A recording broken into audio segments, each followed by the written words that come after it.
You know, I was talking to my neighbor Margaret last week, sweetest woman, sharp as a tack at 78, and she said something that stuck with me. She said, I feel like my brain's getting dusty these days.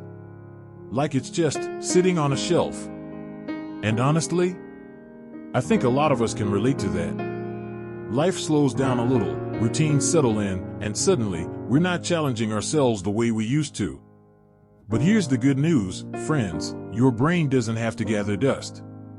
In fact, there's one simple, joyful habit that can polish it right up, no fancy gadgets or expensive classes required.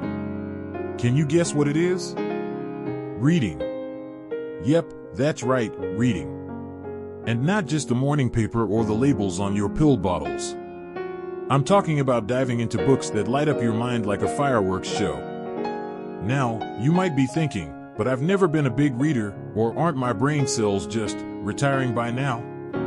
Let me stop you right there. Science says your brain is never too old to grow. In fact, studies show that reading regularly after 70 can improve memory, delay dementia, and even make you feel more connected to the world. And today, I'm going to share 5 types of books that do all that, and more. So grab your favorite reading glasses, settle in, and let's talk about how to turn the page to a sharper, brighter you. Let's start with the first type of book that's like a personal trainer for your brain, memoirs and biographies. Now, I know what you're thinking, aren't those just stories about other people's lives? Oh, there's so much more than that. When you read about someone else's journey, their struggles, their triumphs, even their everyday routines, you're not just hearing their story. You're living it right alongside them. And that's where the magic happens. Think about it. When you dive into Michelle Obama's Becoming or Viktor Frankl's Man's Search for Meaning, you're not just flipping pages. You're stepping into their shoes, seeing the world through their eyes, and here's the kicker, your brain is working overtime to process all of it. It's building empathy, strengthening your focus, and even firing up the parts responsible for problem solving. It's like taking your mind on a brisk walk without leaving your favorite chair. And here's a tip, start with someone you admire. Love gardening? Try The Diary of a Young Girl by Anne Frank. She found solace in nature even in the darkest times. Fascinated by resilience? Pick up Educated by Tara Westover. These stories don't just entertain, they rewire your brain to see possibilities, not limitations. But maybe you're worried about time. Who has hours to sit and read? I get it. That's why I recommend starting small, just 10 minutes a day. Set a cozy timer, brew a cup of tea, and let yourself get lost. Before you know it, you'll be hooked, and your brain will thank you. Now, let's talk about a genre that's like vitamins for your imagination, historical fiction. I know, some of you are already groaning. History? That's just dusty old dates and dead people. But hold on. Historical fiction isn't your high school textbook. It's alive. It's stories that whisk you back in time, to wartime romances, royal scandals, or even the everyday lives of people 200 years ago. And here's why your brain loves it. When you read a book like The Nightingale by Kristen Hanna or The Book Thief by Marcus Zusak, you're not just learning about World War II. You're solving puzzles. Your brain has to juggle unfamiliar settings, cultural norms, and complex characters, all while piecing together how the past shapes the present. It's like a mental obstacle course, but instead of sweating, you're curled up with a blanket. And here's the secret, these books can also strengthen your memory. Ever forgotten why you walked into the kitchen? Historical fiction forces you to recall details. Wait, was that character in Paris or London in this chapter? And that mental muscle spills over into everyday life. Still not convinced? Try this, pick a period you lived through. If you remember the 1960s, read The Help by Catherine Stockett. Reliving those moments, even through fiction, can spark your own memories, and that's a powerful way to keep your mind agile. Oh, and if you're feeling adventurous? Join a book club. Debating whether a character made the right choice? That's social and cognitive gold. But we'll circle back to that later. So there we are, 2 types of books that can turn your brain from rusty to revved up. And the best part? You don't need a library card or a degree to get started. Just curiosity, a comfy spot, and the willingness to let a good story sweep you away. But we're just getting warmed up. Next time, we'll explore a genre that's like crossword puzzles for your soul, books that challenge you to think deeper, laugh louder, and see the world in brand new ways. Until then, why not pick up one of the books we talked about today? Try it for 10 minutes. I promise, your brain will feel a little brighter, and you might just forget where the time went. Happy reading, friends. I'll see you soon. You know, there's something downright thrilling about a good puzzle. It's like that moment you find a missing sock in the laundry, aha, or when you finally crack your grandkids' riddles. And guess what? Your brain loves that feeling. It's why we're diving into our third type of brain-boosting book today, mystery and crime novels. Now, before you say, "Oh, I'm not into all that suspense," let me tell you, these aren't just whodunits. They're full-blown mental workouts disguised as entertainment. Take Agatha Christie's Murder on the Orient Express. By the time you hit chapter 3, your mind is racing. Was it the colonel with the pocket watch? The actress with the mysterious telegram? Every clue, every red herring, forces your brain to connect dots, test theories, and sharpen your logic, all while you're cozied up in your favorite armchair. And here's the kicker. Studies show that engaging with puzzles and problem-solving stories can improve fluid intelligence. That's your ability to adapt, reason, and tackle new challenges. So, really, reading a mystery is like giving your brain a brisk jog around the block. Not sure where to start? Try a classic like The #1 Ladies Detective Agency by Alexander McCall Smith. It's warm, witty, and set in Botswana, a far cry from your usual detective fare. Or if you want something closer to home, Maisie Dobbs by Jacqueline Winspear follows a brilliant sleuth in post-World War I England. The key is to pick something that makes you lean in, squint at the page, and think, "I'll figure this out before the detective does." And here's a pro tip, keep a notebook handy. Jot down clues, suspects, or even your wild theories. When the big reveal happens, you'll either feel like a genius or have a good laugh. Either way, your brain wins. Now, let's switch gears, because not all brain food comes with a plot twist. Our fourth type of book might surprise you, science and nonfiction. Wait, don't click away. I'm not talking about dense textbooks or jargon-filled journals. I mean books that make you say, "Wow, I never knew that," in between sips of your afternoon coffee. Take The Immortal Life of Henrietta Lacks by Rebecca Skloot. It's a true story about science, ethics, and a woman whose cells changed medicine forever. Or A Short History of Nearly Everything by Bill Bryson. It answers questions you didn't even know you had, like how old is the universe, and why do oceans exist? When you read these, you're not just learning facts. You're building new neural pathways, literally rewiring your brain to absorb, question, and connect ideas. And here's why this matters. Learning something new, anything new, is like sending your brain to the gym. It strengthens memory, delays cognitive decline, and even boosts confidence. Think about it. How good does it feel to casually drop, "Did you know honey never spoils?" Archaeologists found 3,000-year-old jars in Egyptian tombs, and it's still edible at your next family dinner? Have you ever read a line that stopped you in your tracks? Maybe it was a phrase that felt like it was written just for you, a little wink from the universe. That's the magic of our fifth and final book type, poetry and literary fiction. Now, I know what some of you might be thinking, poetry. Isn't that just for college students or romantics? But let me tell you, friends, these books aren't about analyzing metaphors or impressing your book club. They're about feeling deeply, and that's where the real brain gold lies. Take Mary Oliver's Wild Geese. She writes, "You do not have to be good. You only have to let the soft animal of your body love what it loves." When you read lines like that, you're not just processing words. You're sparking emotions, memories, even physical reactions. Your heart races, your breath catches. And guess what? That emotional workout strengthens your brain's ability to adapt and empathize. It's like yoga for your soul, but with better coffee breaks. And literary fiction? Books like A Man Called Ove by Frederick Backman or The Secret Life of Bees by Sue Monk Kidd. They're not just stories. They're invitations to walk in someone else's shoes, to see the world through a stranger's eyes. Neuroscientists found that reading literary fiction improves theory of mind. That's your ability to understand others' emotions and intentions.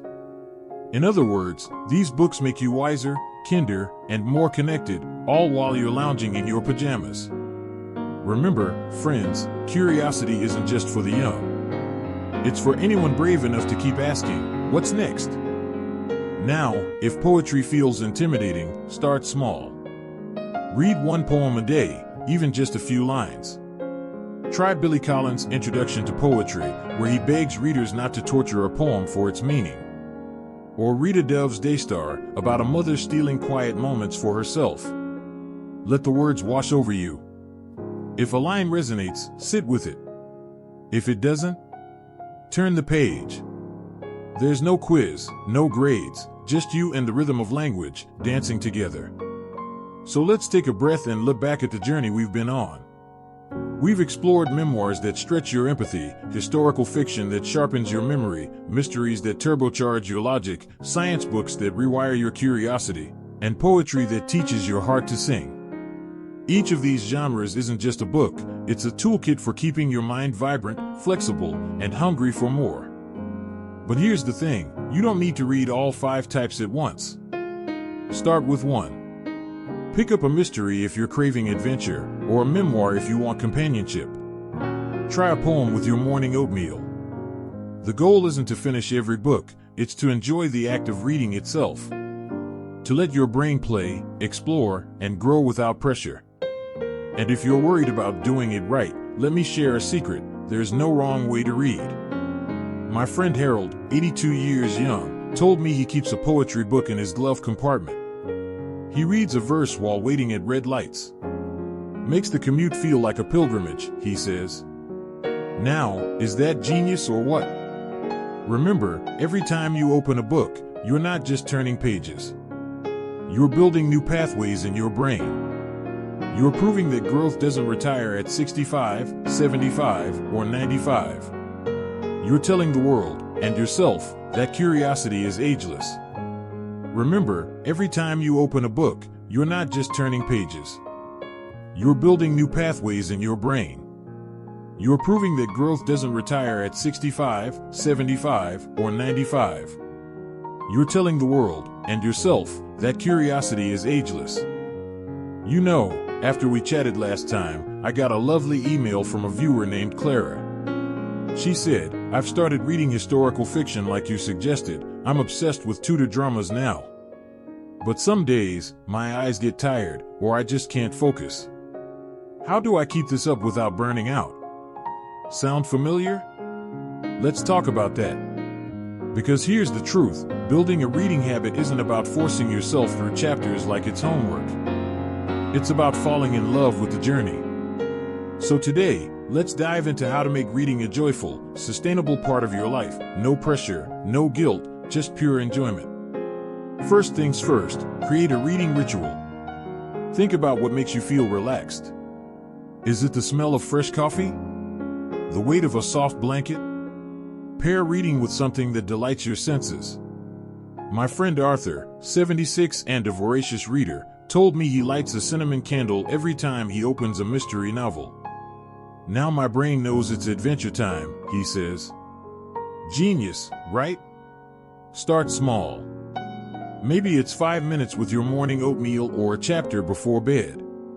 The key is consistency, not marathon sessions. And if your eyes strain? Try large print books, adjust your device's font size, or switch to audiobooks. Yes, audiobooks count. Listening to Neil deGrasse Tyson narrate astrophysics for people in a hurry while you garden? That's multitasking at its finest. And don't be afraid to mix it up. One day, lose yourself in a mystery, the next, ponder a poem. Variety keeps your brain curious. Remember, this isn't a race, it's a meandering stroll through ideas. Now, let's talk about community. Reading might feel solitary, but sharing it, that's where the magic multiplies. Join a book club, even a virtual one. My local library hosts a senior sleuths group that dissects mystery novels every month. They debate suspects, swap theories, and honestly, half the fun is the camaraderie. No club nearby? Start your own. Invite a neighbor or a grandkid. My granddaughter and I read the same memoir last summer, Educated by Tara Westover, and our chats over ice cream deepened both the story and our bond. Books become bridges, friends. They connect us across generations, cultures, and even time. And if you're shy, try the comments below. Share a line that moved you or a fact that blew your mind. You'll be amazed how many kindred spirits are out there, just waiting to geek out about books with you. Here's a trick I swear by: keep a reading journal. You don't need fancy supplies, just a notebook to jot down thoughts, quotes, or even doodles. When you write about what you read, you're cementing those ideas in your mind. Plus, flipping back through entries is like revisiting old friends. For example, after reading The Hidden Life of Trees, I scribbled, "Trees talk through fungi." Mind blown. Now, every time I walk through the park, I see that forest differently. That's the power of reflection. It turns reading into lived experience. And if journaling feels daunting, try voice memos. Record a quick thought after each reading session. It's like leaving little love notes for your future self. So, my friends, as we wrap up, remember this: reading after 70 isn't about adding another shit to your list. It's about gifting yourself wonder. Whether it's 10 minutes a day or a weekend deep dive, every page you turn is a testament to your ageless curiosity. If you found these tips helpful, share this video with someone who deserves a little literary inspiration. And I'd love to hear from you. What's your favorite reading ritual? Any book club stories? Drop a comment below. Let's keep this conversation alive. Until next time, keep those pages turning, your mind growing, and your heart open. After all, the best stories are the ones we live and the ones we read. Bye for now. You know, I received a letter last week from a viewer named Walter. He's 81, a retired mechanic, and he wrote, "I haven't read a book since high school, never thought I had the time. But after your videos, I picked up a mystery novel, and now my grandkids call me Sherlock." Stories like Walter's? They're why we're here. Because reading isn't just about words on a page, it's about reclaiming wonder at any age. Today, let's talk about how to keep that spark alive long after the final chapter. Let's start with a question. What if your next book could take you somewhere you've never been? I'm not just talking about Paris or the pyramids. I mean places inside you, memories, dreams, even parts of yourself you've forgotten. That's the gift of reading. It's not just about learning more, it's about becoming more. Take my friend Irene. At 79, she read The Midnight Library by Matt Haig, a story about a woman who gets to try out all the lives she could have lived. Irene told me, "It made me realize I've still got time to try new things." I signed up for pottery classes the next day. That's the power of a good book. It doesn't just entertain you, it reimagines what's possible. Host picks up a worn copy of The Alchemist from the table, flipping to a dog-eared page. Here's my challenge to you. Once a month, pick a book wildly outside your comfort zone. If you've always read mysteries, try a sci-fi epic. If you love history, grab a book on modern art. Surprise your brain. It's like cross-training for your mind. You'll build mental flexibility, creativity, and maybe even discover a passion you never knew existed. Now, let's address the elephant in the room. What if I fall out of the habit? Happens to the best of us. Maybe your arthritis flares up, or life gets busy, or you just lose the spark. Here's the secret: be kind to yourself. Reading isn't a job, it's a refuge. On days when holding a book feels tough, switch to audiobooks. Libby, Hoopla, free apps your library probably uses. Listen while you knit, garden, or even doze off. Or try short stories, Alice Munro, Raymond Carver, O. Henry. They're like literary tapas, bite-sized, flavorful, and satisfying. And if you miss a week, so what? My bookshelf isn't judging me, and yours shouldn't judge you. The goal isn't perfection, it's joy. Even 5 minutes with a poem or a paragraph counts. Celebrate those moments like tiny victories. I keep this by my bedside. Every time I finish a chapter or even a page, I jot it down. At the end of the month, I've got a list of proof that I'm growing, learning, and choosing curiosity over complacency. Before we say goodbye, I want to leave you with this: your story isn't over. Every book you read adds a new paragraph to the epic novel of your life. Maybe it's a memoir that reignites your courage, a sci-fi adventure that fuels your imagination, or a poem that puts words to a feeling you've carried for decades. These aren't just books, they're collaborators, helping you write the next chapter. So here's my final tip: pass it on. Loan a favorite book to a friend. Read aloud to a grandchild. Leave a novel on a park bench with a note: to the next adventurer, enjoy the journey. When you share stories, you multiply their magic. And if you ever doubt whether it's worth it, think of Walter, the mechanic turned Sherlock. Think of Irene, the midnight potter. Think of you, the person who chose to click on this video, to try something new, to believe that growth doesn't have an expiration date. Thank you for joining me on this journey, friends. If these videos have inspired you, pay it forward, share them with someone who deserves a little spark. And I'd love to hear your story in the comments. What book changed your life?